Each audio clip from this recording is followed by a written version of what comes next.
उससे फसलों का प्रदेश भर में काफ़ी नुकसान हुआ।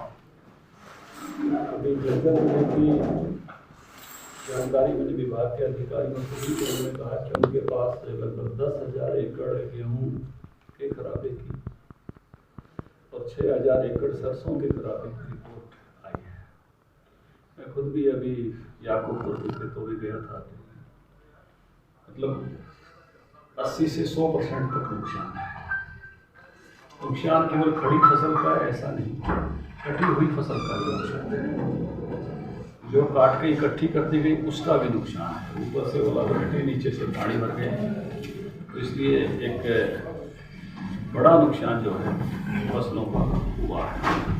अच्छी बात यह है कि रात को ही मेरी मुख्यमंत्री से बात हुई, तो आज मैंने उनको पत्र भी भेजा है और स्पेशल गिरदावरी का, उन्होंने स्पेशल गिरदावरी की मुझे जानकारी है।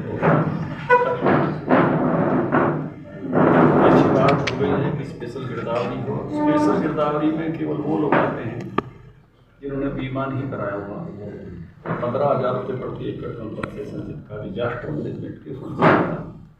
लेकिन मैं जानकारी देना चाहता हूँ किसान भाइयों को, बीमा जिन्होंने करवाया हुआ है उनकी कटी हुई फसल का भी भरपाई करती है बीमा कंपनी। जब बीमा की नियम बने तो उस समय मंत्री का दायित्व मेरे पास था, तो हमने उसमें शामिल कराया था कि कटने के भी बाद अगर फसल खेत में है और किसान ने उठाई नहीं, चाहे वो कटकर बिखरी हुई है, चाहे वो इकट्ठी हो गई है, अगर उसमें नुकसान है तो जिन्होंने बीमा कराया हुआ है वो तुरंत बीमा कंपनियों के प्रतिनिधि और बीडी एग्रीकल्चर के माध्यम से, मैं जज्जर जिले के भी समस्त प्रदेश के किसानों को आग्रह कर रहा हूँ कि इस बारे में वो सजग होकर और तुरंत अपना सर्वे बीमा कंपनियों से करवाएं, कि जिससे कटी हुई फसल में जो नुकसान हुआ है, खड़ी में तो हुआ ही हुआ है, कटी हुई फसल में भी जो नुकसान हुआ है उसकी भी भरपाई हो सके। एक बड़ी ऐसी स्थिति बनी है, क्लाइमेट चेंज कहें इसको या क्या कहें, कि फसल के समय मुझे याद है कि 2015 में भी बड़ा नुकसान उस समय हुआ था। जब मैं मंत्री था, सरकार ने तुरंत उस समय बड़ी तीव्रता के साथ कंपनसेशन दिया था। तो आज भी बल्कि मुख्यमंत्री से मेरी बात की रात को, तो मैंने आग्रह किया था कि अधिक से अधिक लोग जो है इसका तुरंत जायजा लें। आज पार्टी के भी सारे पदाधिकारियों को मैंने हरियाणा भर में निर्देश दिए हैं कि सब जाकर फसलों का नुकसान है उसकी जानकारी लें और किसान भाइयों की मदद करें। अभी इस विषय पर मेरी जो है बात हुई है, जो बीमा को देखते हैं डांडी, श्रीमान डांडी जी हैं, तो उनको मैंने अभी कहा है यहाँ पहुँचते, और अगर थोड़ी देर में नहीं चालू होते तो फिर उस विषय पर बात करेंगे कि लोग अपनी जानकारियाँ चढ़ा सकें, पोर्टल खोला जाए। जनाब, इनको सरल नहीं किया जाए कि किसान लगातार कहीं ना कहीं इसको गुमराह हो रहा है, उसको सरलता से किया जाए, क्योंकि अभी तक पोर्टल के बारे में लोग समझ नहीं पा रहे हैं। आप कृषि मंत्री रहे, आप समझ सकते हैं कि गांव में जाके इसको बड़ा आसान तरीका बनाया जाए ताकि किसानों को बेहतर समझ आ सके। देखिए, निश्चित रूप से हम टेक्नोलॉजी के लेवल पर बहुत तेजी से सब बढ़ रहे हैं, और इसमें एक पीढ़ी का गैप भी रहता है कि एक समय था जिसको कह गए ABCD गिनती आती थी, वो लिटरेट था। आजकल कंप्यूटर लिटरेसी जरूरी हो गई है, कंप्यूटर छोटे से फ़ोन में ही आ गए। लेकिन अच्छी बात यह है कि बहुत बड़ी बात मतलब CSC भी है, और CSC के माध्यम से किसान सरल पोर्टल पर अपनी फसल भी चढ़ाता है। तो उस नाते से जानकारियाँ जो है तुरंत देना, क्योंकि इससे ये भी है कि जानकारियाँ फास्ट जाती हैं और बहुत सारे लोगों की एक साथ चली जाती हैं। क्योंकि जो मैनुअल सिस्टम था उसमें कागज़ जमा करना और ठीक कागज़ समय पर पहुँचना, उसमें भी एक बड़ी कठिनाई का काम था। लेकिन आज के युग में इसका जहाँ बेनिफिट भी है, तो इस नाते से निश्चित रूप से जो भी घर में बच्चे लिटरेट हो गए हैं, इसके नई पीढ़ी बिल्कुल स्मार्टफोनों के साथ खेलती है, वो अधिक से अधिक अपनी जानकारी दें इस विषय पर, और सरकार पोर्टल खुला रखे, सुनिश्चित करे इस बात को। ये आग्रह मैंने अभी अधिकारियों से किया है। आवश्यकता पड़ी तो जरूर कृषि मंत्री जी को, मुख्यमंत्री जी को इस विषय पर बात करें। उपायुक्त महोदय ने कहा है कि पोर्टल पे खुद ही अपना पंजीकरण कर दें, अपनी फसलों का जो ब्यौरा है वो चढ़ा दें कि इतने नुकसान हुआ है मुझे, उसका फोटो साथ रखें। इस कारण से लाभ क्या है कि वो नोटिस में आ जाता है कि ये आदमी अपने नुकसान की बात कर रहा है, और जब इस बात का नोटिस आ जाता है कि ये व्यक्ति अपने नुकसान की बात कर रहा है, तो डिपार्टमेंट और बीमा कंपनियों की जवाबदेही होती है कि वो नुकसान का आकलन करके पूछे और उसका कंपनसेशन तय करे, नहीं तो वो जिसको कहे हैं कि भाई गैर जानकारी में ना रहे। इसलिए पोर्टल से यही लाभ है कि वो अपनी जानकारी दे देता है, तो उसके कारण से फिर वो इस बात का हकदार भी हो जाता है कि मेरे बारे में निर्णय किया जाए, मैंने जानकारी दी है, तो इस नाते से उसका एक हक बनता है।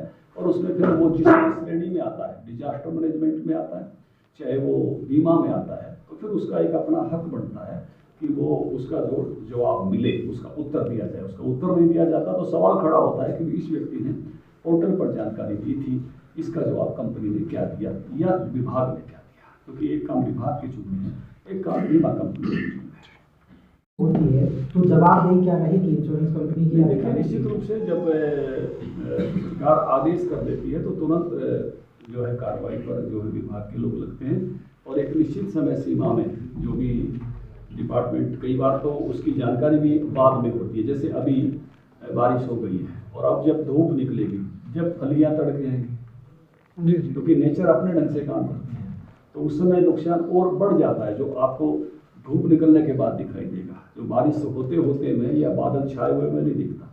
तो उस प्रकार से जब जिस प्रकार के नुकसान का आकलन का जो सिस्टम है, डिपार्टमेंट के लोग इसके विज्ञ हैं, उस नाते से बस यही है कि किसान कोशिश करके अपने खेतों तक विभाग के लोगों को ले जाए, विभाग के लोग वहाँ तक पहुँचे, मतलब इस तरफ से भी जागरूकता चाहिए कि भी मैं इग्नोर ना रह जाऊँ, मेरी भी जानकारी हर किसान को चाहिए कि सरकार तक पहुँचे, और ये सरकार का भी प्रयास है कि जानकारी पहुँचती है।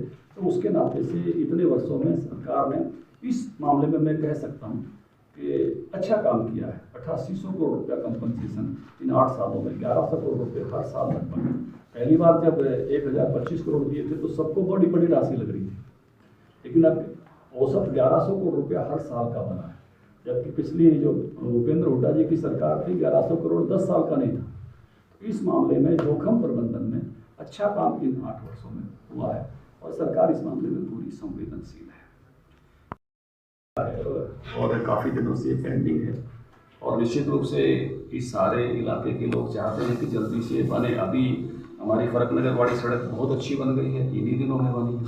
तो आज मैंने दुष्यंत जी को भी बात की है और मुख्यमंत्री जी को भी बात की है, इस विषय में तीव्रता के साथ काम किया जाए। मैंने उनको पत्र भी भेजा है, जब उन पत्र भेजा तो उन्होंने कहा फाइनेंशियल अप्रूव्ड है, वो हमको मालूम है 23 करोड़ के लगभग अप्रूवल इसकी राशि की है, लेकिन जो टेक्निकल बिड्स हैं, बाकी सब हैं, उनको जल्दी करके इसका एक शानदार सड़क का निर्माण, क्योंकि काफ़ी समय हो गया, जब बनी थी तो बहुत अच्छी थी हमारे समय में, जब ये सबसे ज़्यादा फूलों वाली सड़क एक तरह से यही थी, तो इस पर भी तुरंत तेज़ी के साथ काम हो, ये विषय दोनों के मैं संज्ञान में लेकर आया हूँ। तो मैंने मैसेज दिया, जवाब भी आए हैं, तो मैंने आपको जानकारी दी कि भाई दुष्यंत जी ने मेरे मैसेज के साथ तुरंत ही कहा कि फाइनेंशियल हमने अप्रोच किए हैं, तो उसके नाते से उस पर और आगे बढ़ने की जरूरत है। राजगुरु सुखदेव का बलिदान दिवस है, और हमने अपने युवा मोर्चा को हर मंडल में रंग दे बसंती के नाम से कार्यक्रम करने का जो है वो आग्रह किया है। हमारा युवा मोर्चा उसकी तैयारी कर रहा है। जज्जर जिले में भी कई सारे कार्यक्रम होंगे, कुछ कार्यक्रम बड़े हो रहे हैं। एक कार्यक्रम युवा मोर्चा जिले की तरफ से मांडोठी में तय किया गया है, और उसमें मैं स्वयं भी रहूँगा और हमारे प्रभारी विप्लव देव जी भी रहेंगे। इसी तरह से हमारी महिला मोर्चा की बहन नीना राठी भी भागवड़ में कार्यक्रम कर रही हैं, उसमें भी हम दोनों रहने वाले हैं। प्रदेश भर के 308 मंडलों में ये कार्यक्रम संपन्न होगा।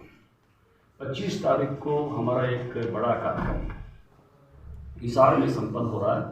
अभी हमारी 6 लोकसभाओं का एक कार्यक्रम संपन्न हुआ पट्टी कल्याणा समालखा में, और जिसमें वहाँ पर हमने 2715 शक्ति केंद्रों के प्रमुख और उससे ऊपर के कार्यकर्ता वहाँ बुलाए थे। लगभग 3000 कार्यकर्ता वहाँ पर थे, जिसमें राष्ट्रीय अध्यक्ष जेपी नड्डा जी, मुख्यमंत्री जी, राष्ट्रीय उपाध्यक्ष शिवदान सिंह जी, हमारे प्रभारी विप्लव देव जी, राष्ट्रीय सह संगठन मंत्री शिव प्रकाश जी, ये सब पधारे थे। दिन भर की एक हमारी वर्कशॉप थी, शक्ति केंद्र संगम उसका नाम दिया था। शक्ति केंद्र संगम सेकेंड अभी 25 मार्च को हिसार में होगा, और इसमें जो है हमारे राष्ट्रीय उपाध्यक्ष शिवदान सिंह जी रहने वाले हैं, हमारे प्रभारी विप्लव देव जी रहने वाले हैं, हमारे पूर्व राष्ट्रीय महामंत्री सरोज पांडे जी रहने वाले हैं, मुख्यमंत्री जी रहने वाले हैं।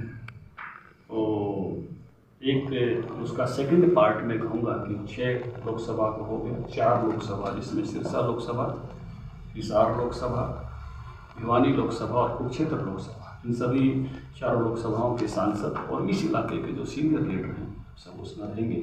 और उसी तरह से सुबह 10 बजे से शाम 5:30 बजे तक का कार्यक्रम जो ये होने वाला है। इसमें भी शक्ति केंद्र के जो हमारे इंचार्ज हैं और उससे ऊपर के जो लीडर हैं, मंडल अध्यक्ष, मंडल पालक, मंडल प्रभारी, प्रदेश कार्यकारिणी के सदस्य, लगभग 2000 जो है इसमें सहभागी होंगे। एक बड़ा काम हमारा चला हुआ, इसमें इसीलिए बुलाए हैं दोनों शक्ति केंद्र से, फर्स्ट एंड सेकंड, ये हम 6 अप्रैल तक पार्टी के 4 लाख पन्ना प्रमुख खड़ा कर रहे हैं। हर पन्ने पर एक कार्यकर्ता को जोड़ रहे हैं। पहले हमने त्रिदेव बनाए थे, हर बूथ पर 3 कार्यकर्ता, एक अध्यक्ष, एक पालक, एक पीएलए 2।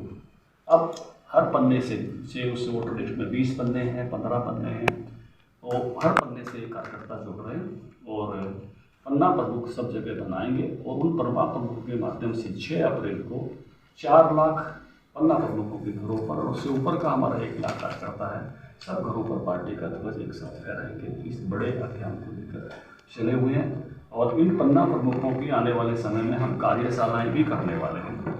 4 कार्यशालाएं संपन्न हो गई हैं, जो 3 यमुनानगर में, 1 अम्बाला में। बाकी जिलों की कार्यशालाओं की जो डेट तय होती जाएगी उसको संपन्न करेंगे। ये आगे की कुछ गतिविधियाँ, इनकी जानकारी मैंने आपके साथ साझा करनी थी।